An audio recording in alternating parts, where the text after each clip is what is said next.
Hello everyone, welcome back to my channel. आज हम लोग क्लास 6 का मैथ्स का नेक्स्ट चैप्टर उठाने जा रहे हैं। चैप्टर थोड़ा सा समझने वाला है, इसलिए पूरी वीडियो को थोड़ा ध्यान से देखिएगा और मेरा सजेशन है कि इस वीडियो को 2 बार देखिएगा। तो बिना टाइम वेस्ट किए let's get started. Chapter 11 algebra सबसे इजी चैप्टर अगर आप बातों को ध्यान से सुनोगे तो, और सबसे मज़ेदार और इम्पोर्टेंट भी है। आगे आपका अलजेब्रा ही अलजेब्रा काम आने वाला है। ठीक है, मैथ्स में हम लोग बहुत सारी चीज़ों के बारे में पढ़ते हैं। जैसे हम लोग कभी कभी सिर्फ नंबर्स के बारे में पढ़ते हैं। हमने पढ़ा था प्राइम नंबर्स क्या होते हैं, नेचुरल नंबर्स क्या होते हैं, इन सब चीज़ों के बारे में पढ़ते हैं। नंबर्स से इधर उधर खेलते रहते हैं। तो जब हम सिर्फ नंबर्स की बात करते हैं तो हम उस पार्ट को, अपने मैथ्स को बोल देते हैं अर्थमैटिक पढ़ रहे हैं हम लोग। अर्थमैटिक, जहाँ सिर्फ नंबर की बात हो। अब अगर मान लो कभी कभी हम लोग कुछ चैप्टर्स ऐसे होते हैं जिसमें हम लोग शेप्स की बात करते हैं, रेक्टेंगल, स्क्वायर, इन सब चीज़ों की बात करते हैं, तो हम लोग उसको बोलते हैं ज्योमेट्री की बात करना है। ज्योमेट्री क्या होती है? शेप्स की बात कर रहे हैं, ज्योमेट्री की बात कर रहे हैं। बस एक नाम दे दिया गया है। ज्योमेट्री मैथ्स का वो हिस्सा है जिसमें हम लोग सिर्फ शेप्स के बारे में बात करते हैं। नेक्स्ट, अब अगर हम लोग मैथ्स में भी अल्फ़ाबेट्स को डाल दें, अल्फ़ाबेट्स नंबर्स की बात करें, नंबर्स प्लस अल्फ़ाबेट्स, इन दोनों की बात करने लग जाए। अल्फ़ाबेट्स जबकि इंग्लिश का पार्ट है ना, बट यहाँ पे हम लोग उसकी भी बात करने लग जाए तो हम लोग उसको बोलते हैं अलजेब्रा हो रहा है, अलजेब्रा पढ़ रहे हैं। जब हम लोग अल्फ़ाबेट्स का यूज़ करने लग जाए मैथ्स में, अगर अच्छा मैथ्स सुनते ही आपको नंबर्स दिखने लग जाते हैं, ऐसा ही तो होता है। बट यहाँ पे हम लोग थोड़ा बहुत लेटर्स, अल्फ़ाबेट्स, इंग्लिश का भी यूज़ करने लग जाएंगे। वो पार्ट हमारा कहलाता है अलजेब्रा। मैथ्स का वो पार्ट हम कहते हैं अलजेब्रा। तो बेसिकली आपको ये समझ में आ गया कि अलजेब्रा होता क्या है। इसमें हम लोग नंबर्स और लेटर्स दोनों यूज़ करेंगे। अब नंबर और लेटर कैसे एक साथ यूज़ हो सकते हैं, तो ये बहुत सिंपल सी बात है और थोड़ा सा समझना। मान लो अगर हम आपको बोलते हैं कि हमको एक चॉकलेट चाहिए, तो आप बोलोगे ठीक है, price of one chocolate is, one chocolate बराबर 10 रुपीज़। ठीक है, तो आप कहोगे 10 रुपये मिल जाए तो हम एक चॉकलेट ले आएंगे बहुत आराम से, कोई मुश्किल की बात ही नहीं है। अब अगर हमने अपना मूड बदल दिया और हमने कहा नहीं हमें 2 चॉकलेट्स चाहिए, तो आप क्या करोगे? 2 से 10 को मल्टीप्लाई कर दोगे और बोल दोगे ठीक है 20 रुपीज़ में आ जाएगी 2 चॉकलेट। यही तो करोगे। मान लो अगर मेरा मन डिसाइड ही नहीं कर पा रहा है कि हमें एक चॉकलेट खानी कि 2 चॉकलेट खानी है कि 3 चॉकलेट खानी है, 4 खानी है, हम डिसाइड ही नहीं कर पा रहे, तो हम बोल देंगे नहीं ऐसा है, मुझे n चॉकलेट्स चाहिए, टोटल मुझे n चॉकलेट्स चाहिए। n क्या है? n कोई भी नंबर हो सकता है, 1 2 3 4 5 6, हम डिसाइड ही नहीं कर पा रहे हैं, इसलिए हमने एक लेटर बोल दिया n। तो अब प्राइस कितनी हो जाएगी उसकी? n इंटू 10, 10 n बोल देंगे, उसकी प्राइस हो गई है। अब ये n कहाँ से आ गया, n ही क्यों आया? देखो अगर हम एक चॉकलेट की बात कर देंगे तो तुम फिक्स कर दोगे कि एक का मतलब एक होता है, तब 10 रुपये खर्च होंगे। 2 की बात करेंगे तो फिक्स हो जाएगी, 2 मतलब 2, 2 का मतलब सिर्फ 2 पीस ही होगा चॉकलेट का, तीसरी चॉकलेट नहीं आएगी। यहाँ n चॉकलेट, यहाँ हमें पता ही नहीं है हमें कितनी चॉकलेट लेनी है, इसलिए हमने एक अल्फ़ाबेट का यूज़ कर लिया जिसमें हमने n बोल दिया। अब n ही क्यों बोला? तो n की जगह हम कोई भी अल्फ़ाबेट ले सकते हैं, कोई भी, a से लेके z तक कोई भी, a b c d, कोई भी alphabet, in fact x y z, कोई भी अल्फ़ाबेट ले सकते हैं, हमारे मन के ऊपर है। वो जो हमें अच्छा लगेगा अल्फ़ाबेट वो हम उठा लेंगे। तो अगर इसकी जगह आप x लेना चाहो तो भी ओके है, यहाँ पे भी फिर x हो जाएगा। और यहाँ पे भी फिर x हो जाएगा। तो कॉन्सेप्ट समझ में आया कि ये अल्फ़ाबेट्स कहाँ से आते हैं। अल्फ़ाबेट्स बस एक वेरिएबल है। अब इसमें आप x की वैल्यू जानते हो? नहीं जानते हो ना। हम आपको x चॉकलेट लेने के लिए भेजेंगे तो क्या आप x चॉकलेट लेके आ पाओगे? नहीं, क्योंकि x कोई नंबर थोड़ी ना है। x कितना होगा आपको थोड़ी ना पता है। ये तो हम बताएंगे ना x क्या होना चाहिए, क्या होगा या कैसे होगा। ठीक है, आगे कैलकुलेशन करने से x आएगा, बट हम ये जान गए कि अगर हमें x चॉकलेट चाहिए तो हमें x इंटू 10 करना पड़ेगा, यानी 10x टोटल अमाउंट हमें चाहिए। इतना टोटल अमाउंट चाहिए, पैसा तो इतना ही लगेगा ना। तो ये देखो 10, अब जब हमने ये 10 इंटू एक्स कर दिया तो ये हमारी टोटल कॉस्ट आ गई। ये जो x होता है एक्चुअल में ये वेरिएबल कहलाता है। ये कहीं भी वेरी कर सकता है, 1 2 3 4 5 6 कुछ भी हो सकता है, इसलिए इसको वेरिएबल कहते हैं। बिल्कुल वेरी कर जाता है, कुछ भी हो जाता है, कोई एक फिक्स नंबर तो है नहीं इसका, इसलिए इसको वेरिएबल कहा जाता है। अब देखो सीधे हम स्टार्ट करते हैं एक्सरसाइज 11.1 से। आप लोग के पास बुक होगी ही, जिनके पास नहीं होगी उनके पास पीडीएफ अवेलेबल होगा, तो उस पीडीएफ से आप चेक कर सकते हो। हम क्वेश्चन पढ़ेंगे, उसका मतलब समझाएंगे एंड उसको कैसे अलजेब्रा में लिखना है वो बताएंगे।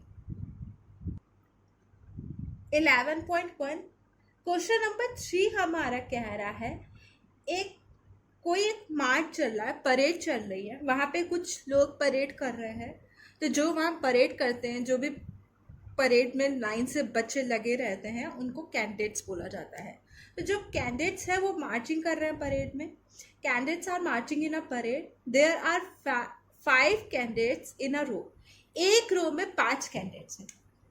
एक रो हमने ये बना ली, इसमें 5 कैंडिडेट है, 1 2 3 4 5। ठीक है, ये हमारी एक रो है, सिर्फ 5 ही हैं।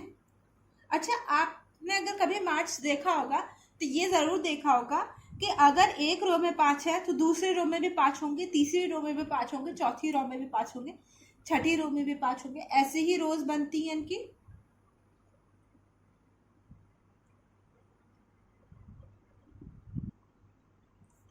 अब ये कह रहा है what is a rule which gives the number of candidates given in the number of रोज। अच्छा, अगर मान लो एक रो में 5 कैंडिडेट्स है, 5 बच्चे हैं, 5 लोग हैं, दूसरे रो में भी 1 2 3 4 5 ही होंगे। टोटल हमारे पास कितने हो गए? 10 हो गए, है ना। तीसरे में भी 1 2 3 4 5 ही होंगे, तो 5 प्लस 5 प्लस 5 15 हो गए टोटल। अब हमारे ऐसी ही रो बढ़ती जाएंगी तो हमारे नंबर ऑफ कैंडिडेट्स बढ़ते जाएंगे। तो हमें एग्जैक्टली तो पता नहीं है कि कितनी रो है, वो तो हमें पता ही नहीं है। इन्होंने बोला अगर रो को आप n से रिप्रेजेंट करो, मान लो n रो है, ठीक है। अब देखो पहले एक 2 रो से देखो, यहाँ पे 2 से जब 2 रो थी तो एक में कितने कैंडिडेट्स थे? 5 थे। हमने 2 इंटू 5 कर दिया, 10 टोटल कैंडिडेट्स आ गए हमारे। जब हमारी 3 रोज थी तो हमने एक रो में 5 थे, उससे मल्टीप्लाई कर दिया, टोटल 15 आ गए। 4 रो होंगी तो एक रो में 5 है, टोटल हमारे 20 कैंडिडेट्स आ जाएंगे। इसी तरह अगर n रो है तो हम n को 5 से मल्टीप्लाई कर देंगे, टोटल हमारा 5n आ जाएगा। ये बनेगा हमारा रूल। इस तरह से हम इसको रिप्रेजेंट करेंगे, 5n हो जाएगा। 5n नंबर ऑफ कैंडिडेट्स होंगे वहाँ पे, क्योंकि हमें n वो चाहिए। क्योंकि इन्होंने हमें रोज के नंबर भी वैसे नहीं बताया ना, जैसे हम यहाँ पे 2 3 4 5 6 निकाल रहे हैं, ऐसे नहीं बताया। इन्होंने बोला n नंबर ऑफ रोज है, तो हम नंबर ऑफ कैंडिडेट्स भी फिर n के टर्म्स में ही बता पाएंगे, एक्चुअल में नहीं बता पाएंगे। समझ में आ गया ये वाला बढ़िया से। नेक्स्ट है हमारा question number 4। If there are 50 mangoes in a box, एक बॉक्स है जिसमें 50 मैंगोज हैं, how will you write the total number of mangoes in term of number of boxes. देखो फिर से सेम वही बात हो गई। एक बॉक्स में हमारे पास 50 मैंगो है, ठीक है। अगर 2 बॉक्स होते तो कितना हो जाता हमारा, 2 इंटू 50, एक बॉक्स में 50, दूसरे बॉक्स में 50, टोटल 100 हो जाता हमारा। 3 बॉक्स होते तो कितने मैंगोज होते हैं हमारे पास, 3 इंटू 50, एक बॉक्स में 50, 2 बॉक्स में 50, तीसरे बॉक्स में 50, टोटल हो जाता हमारा। बट एक्चुअल में हमें नहीं पता है कि हमारे पास नंबर ऑफ बॉक्सेस कितने हैं। अगर हम लोग बॉक्स के नंबर को x बॉक्स मान लेते हैं या b मान लो, आपकी बुक में b मानने को बोला है, b बॉक्स मान लेते हैं तो हमारा क्या हो जाएगा, b इंटू 50, यानी इसको बोलेंगे 50b। कुछ नहीं लिखा होता है तो उसका मतलब मल्टीप्लाई होता है, ठीक है। यहाँ पे जैसे हम 50b ऐसे रिप्रेजेंट करेंगे, इसका मतलब 50 इंटू बी होता है, बस एक लिखने का वे है। नेक्स्ट क्वेश्चन हमारा कह रहा है द टीचर डिस्ट्रीब्यूट 5 पेंसिल पर स्टूडेंट। एक टीचर है जो हर बच्चों को 5 पेंसिल दे रही है, हर बच्चों को। Can you tell how many pencils are needed given the number of students. अब इसने हमें नंबर ऑफ स्टूडेंट्स नहीं बताया कि कितने बच्चे हैं। अगर हर टीचर एक बच्चे को 5 पेंसिल दे रही है तो 2 बच्चों को कितना देगी, 2 इंटू 5। एक बच्चे को, एक स्टूडेंट को 5 पेंसिल, तो 2 स्टूडेंट्स को कितना देगी, 2 इंटू 5, है ना, यानी 10। 3 को कितना देगी, 3 इंटू 5। 4 को कितना देगी, 4 इंटू 5। ऐसे ही हमें एस स्टूडेंट्स के लिए बताना है। हमें नहीं पता कितने टोटल स्टूडेंट्स होंगे, तो हमारा क्या हो जाएगा, एस इंटू 5 यानी 5s total number of students हो जाएंगे, टोटल नंबर ऑफ पेंसिल्स हो जाएंगे। इतनी पेंसिल होनी चाहिए टीचर के पास, तभी वो डिस्ट्रीब्यूट कर सकती है। नेक्स्ट क्वेश्चन नंबर 6 हमारा कह रहा है a bird flies 1 kilometre in 1 minute. एक बर्ड है जो 1 किलोमीटर फ्लाई करती है 1 मिनट में। Can you express the distance covered by the bird in term of its flying time in minute. देखो, बर्ड जो होगी वो 1 मिनट में 1 किलोमीटर उड़ रही है। 2 मिनट में कितना उड़ेगी, 2 किलोमीटर। 2 इंटू 1 ही तो करोगे, 2 किलोमीटर टोटल हो गया। इसी तरह अगर हम t मिनट्स में कहें तो कितना हो जाएगा, t इंटू 1, यानी t इंटू 1 में से कुछ भी मल्टीप्लाई करोगे तो वही नंबर हमें मिलता है, इसलिए हम सीधे बोल देंगे t किलोमीटर। जितना भी मिनट्स होगा उतने किलोमीटर हो जाएंगे, सिंपल सी बात है। नेक्स्ट क्वेश्चन हमारा कह रहा है एक राधा है, Radha, question number 7, Radha is drawing और dot rangoli with chalk powder. वो एक डॉट रंगोली बना रही है, जैसे डॉट डॉट करके रंगोली बनाई जाती है ना, ऐसे ऐसे ऐसे चॉक पाउडर को यूज करके। She has 9 dots in a रो। उसने एक रो में 9 डॉट्स बना दिए। एक रो ऐसा है हमारा, उसमें उसने 9 डॉट्स बनाए हैं, ठीक है। How many dots will her rangoli have for R rose.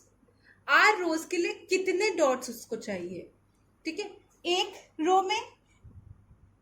Next question number हमारा है 7। एक रो में उसके पास 9 डॉट्स हैं, तो 2 रो में कितने होंगे, 2 इंटू 9। 3 रो में कितने होंगे, 3 इंटू 9। इसी तरह आर रोज में कितने हो जाएंगे हमारे, r इंटू 9, या 9r बोल सकते हो, दोनों बोलोगे, दोनों का मतलब एक ही होता है। नेक्स्ट इसी के आगे है question how many dots are there if there are 8 rows. अगर 8 रोज हैं, अब देखो उसने r की वैल्यू दे दी, अगर 8 रोज हैं तो आप सिंपली, आपको पूरा करने की जरूरत नहीं है, यहाँ पे जहां जहां r दिया है वहां वहां आप 8 रखोगे, आपको वैल्यू मिल जाएगी। 9 इंटू आर था ना, आर की जगह हम 8 रख देते हैं, क्या आ जाएगा, 72 डॉट्स आ जाएंगे। और नेक्स्ट कह रहा है अगर वहां पे 10 रोज होंगे तो कितना होगा, तो भी आप बता सकते हो आराम से। 10 रो होगा तो देखो हमने जनरल वे में ये निकाल दिया है ना, 9r बनेगा, यहाँ पे 10 रख देते हैं r की जगह पे, तो ये हो जाएगा 90 डॉट्स मिल जाएंगे उसको। तो इजी पड़ता है, बस क्वेश्चन को समझने का मतलब होता है कि आप क्वेश्चन ढंग से समझ। ये सारे तो क्वेश्चन मल्टीप्लाई वाले थे। अब देखो थोड़ा सा डिफरेंट करते हैं। क्वेश्चन नंबर 8 कह रहा है Leela is Radha's younger sister. लीला जो है राधा की छोटी बहन है। लीला जो है वो 4 साल छोटी है। Leela is 4 year younger than Radha. 8 question, एक लीला है एक राधा है, ये राधा से 4 साल छोटी है, ध्यान रखना, ठीक है। अब वो कह रहा है how will you write Leela's age in term of Radha age, take the Radha age to be x years. ये कह रहा है अगर राधा की एज एक्स ईयर्स है और ये 4 साल छोटी है राधा से, तो इसकी एज क्या हो जाएगी, x माइनस 4 हो जाएगी। सिंपली उसने बोला ना राधा की एज एक्स ईयर्स है, एक्स ईयर्स में से 4 साल कम कर दोगे तो वही तो लीला की ईयर होगी। अगर ये मान लो 20 साल होती तो हम 20 में से 4 माइनस करते। ये अगर मान लो 15 साल होती तो हम 15 में से 4 माइनस करते। उसी तरह अगर वो x ईयर्स है तो x माइनस 4 ईयर हो जाएगी लीला की एज। नेक्स्ट 9 क्वेश्चन हमारा कह रहा है कि जो mother has some made laddoo, एक घर में मदर है उसने लड्डू बनाए। She give some laddoo to the guest and family members, still 5 laddoos remain.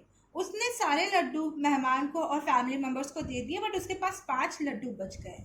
If the number of laddoos mother give away is L, how many laddoos did she make.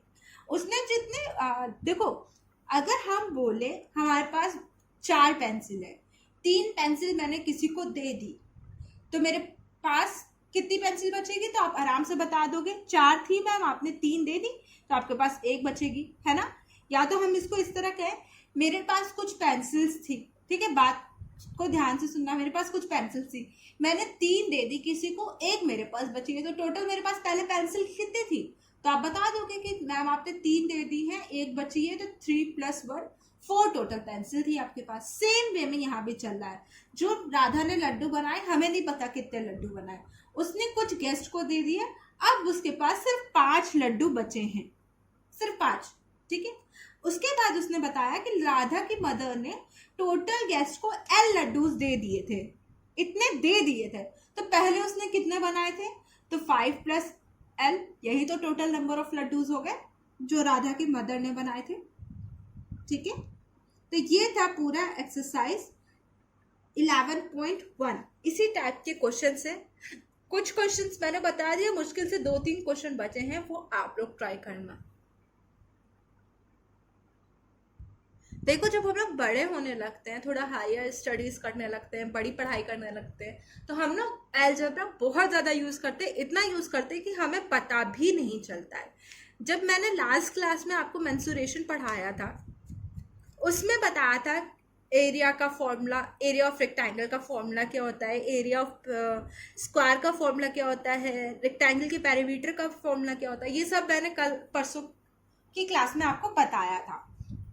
तो देखो अगर मान लो ये हमारा लेंथ और ब्रेथ है, ये रेक्टेंगल है, तो इसका पेरीमीटर होता है 2 टाइम्स L + B। यहाँ पे भी तो देखो हम लोग अल्फ़ाबेट्स का यूज़ कर रहे हैं नॉर्मली रिप्रेजेंट करने के लिए जनरल फॉर्म में अपनी इक्वेशन को। अब हम हर केस में इसका लेंथ और ब्रेथ तो नहीं जानते, रेक्टेंगल के केस में हर केस में क्या होगा, जनरल वे में रिप्रेजेंट करना था तो हमने लिख दिया 2L + B। तो ये भी तो एक अलजेब्रा ही है, आराम से इसको रिप्रेजेंट कर सकते हैं। अब कुछ चीज़ों में भी अलजेब्रा हमारी चलती है जिसमें हम लोग कॉमनली यूज कर ले जाते हैं बट हमें पता नहीं चलता है। जैसे कि मान लो अगर हम आपसे बोलें कम्यूटेटिव लॉ ऑफ एडिशन, अगर मान लो 2 + 3 बोल दे आपसे तो आप बता दोगे आराम से 5 होता है। अब अगर 3 + 2 बोले आपसे तो भी ये 5 होता है। यानी 2 नंबर को हम पहले किसी को भी ऐड करें कोई फर्क नहीं पड़ेगा, चाहे हम 2 + 3 करें चाहे हम 3 + 2 करें, आंसर सेम ही आएगा। अब ये 2 और 3 की तो बात नहीं है, ऑन जनरल किस बात है, तो हम ऑन जनरल बोल सकते हैं कि एक नंबर A है दूसरा नंबर B है, इन दोनों को ऐड करोगे तो ये बराबर आएगा B + A के। यही कहता है हमारा कम्यूटेटिव लॉ ऑफ एडिशन। अब सेम वे में मल्टीप्लिकेशन वाला भी लॉ हमारा यही कहेगा 2 इंटू 3 करोगे तो आपका 6 आएगा, और 3 इंटू 2 करोगे तो भी आपका 6 आएगा। यानी आप मल्टीप्लीकेशन में 2 इंटू 3 कर रहे हो या चाहे 3 इंटू 2 कर रहे हो, मल्टीप्लीकेशन में आएगा सेम ही, है ना। तो जनरल वे में कैसे बोला जाएगा, a इंटू बी करोगे चाहे b इंटू ए करोगे, आएगा एक ही आंसर। तो ये जनरल वे होता है चीज़ों को रिप्रेजेंट करने का, जब हम या तो ज़्यादा नंबर्स के लिए बात करना चाह रहे हैं या फिर किसी ऐसे नंबर्स के लिए बात करना चाह रहे हैं जो हमें नहीं पता है, तब हम लोग ये लेटर्स का यूज करते हैं। ठीक, नेक्स्ट एक्सरसाइज 11.2 है हमारी। इसमें देखो जैसे कुछ क्वेश्चंस अच्छे हैं और इसके क्वेश्चंस मेन ऐसे ही होते हैं, आपको समझने पड़ते हैं क्वेश्चन क्या रहा है। बस देखो फर्स्ट क्वेश्चन इसका कह रहा है the side of a equilateral triangle is shown by L. एक इक्विलेटरल ट्रायंगल है, एक हमारा इक्विलेटरल ट्रायंगल है। इक्विलेटरल ट्रायंगल मतलब सारी साइड्स बराबर होंगी, यहाँ एल है तो ये भी एल होगा, ये भी एल होगा। उसने यही बोला कि सारी साइड्स की लेंथ जो है वो एल है। Express the parameter of equilateral using L. तो पैरामीटर क्या हो जाएगा इसका, पैरामीटर मैंने बताया था, समझाया था कि सारी बाउंड्रीज को ऐड कर दो वही पैरामीटर होता है। तो L plus L plus L यही पैरामीटर हो जाएगा, यानी 3 टाइम्स ऑफ एल पैरामीटर हो जाएगा इक्विलेटरल ट्रायंगल का। हमने देखो इसमें भी तो अलजेब्रा यूज किया है ना। सेकेंड क्वेश्चन हमारा कह रहा है the side of regular hexagon. जो रेगुलर हेक्सागन होता है वो एल से रिप्रेजेंट कर दिया गया है, तो हमें उसका पैरामीटर रिप्रेजेंट करना है। अच्छा, पैरामीटर फिर से वही बात, पैरामीटर मतलब सारी बाउंड्रीज को ऐड करना है। हेक्सागन है तो 6 साइड्स होंगी, तो L plus L plus L plus L कितने वाली का, 1 2 3 4 प्लस एल ऐसे ही तो होगा पैरामीटर, यानी 6 टाइम्स ऑफ एल हमारा हो जाएगा पैरामीटर ऑफ रेगुलर हेक्सागन। ये हम लोग कोशिश करते हैं तब तक सॉल्व कर पाए जब तक हमारा सॉल्व हो सकता है, इससे ज़्यादा हम इसको सॉल्व नहीं कर सकते, तो हम यहीं पे अपना आंसर छोड़ देते हैं। ठीक है, अब इसके बाद आता है एक्सप्रेशंस को पढ़ना, या एक्सप्रेशन लिखा हुआ है उसको ठीक से प्रॉपर वे में लिखना। जैसे कि मान लो अगर लिखा हुआ है, जैसे मान लो ये हमारे कुछ एक्सप्रेशंस लिखे हैं, इनको रीड करके हमें प्रॉपर, मैथ्स में भैया हम इतना लंबा लंबा एडिशन और सब्सट्रैक्शन नहीं यूज़ करते ना। अगर एडिशन लिखा है तो हम उसकी जगह पे प्लस का साइन यूज़ करते हैं, तभी तो हम लोग कैलकुलेशन कर सकते हैं। अब हमें उसी फॉर्म में इसको लिखना है। जैसे क्या है, फर्स्ट कह रहा है 5 एडेड टू 5, 5 ऐड मतलब प्लस, एडेड टू 5, सिंपली ये एक्सप्रेशन हो गया इसके लिए।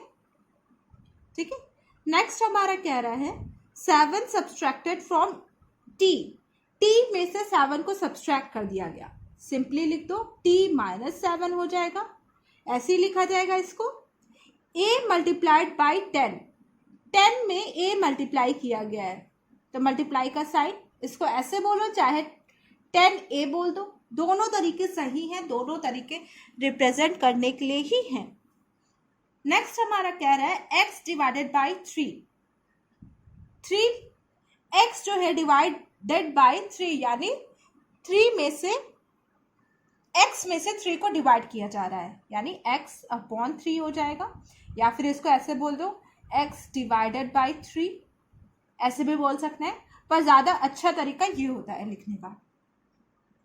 q multiplied by -5, -5 q multiply हो रहा है -5 में, तो इसको हम लोग ऐसे लिख सकते हैं -5 इंटू क्यू या फिर -5q, दोनों तरीके सही है। नेक्स्ट हमारा बोल रहा है फर्स्ट x मल्टीप्लाइड बाई 3, जितना जितना बोलते जा रहा है थोड़ा थोड़ा लिखते जाओ। फर्स्ट x मल्टीप्लाइड बाई 3, 3 में x को मल्टीप्लाई कर दिया, then 2 added to the product, जो प्रोडक्ट आया, प्रोडक्ट तो यही आएगा ना, इसमें 2 को ऐड कर दिया, +2 कर दिया, ये लिख दिया। या फिर इसको लिखो 3x + 2 हो गया आपका। सिंपली ऐसे ही इसको रीड करके हमें प्रॉपरली लिखना रहता है। तो अब आपकी एक्सरसाइज 13.3 ये आप कंप्लीट कर सकते हो।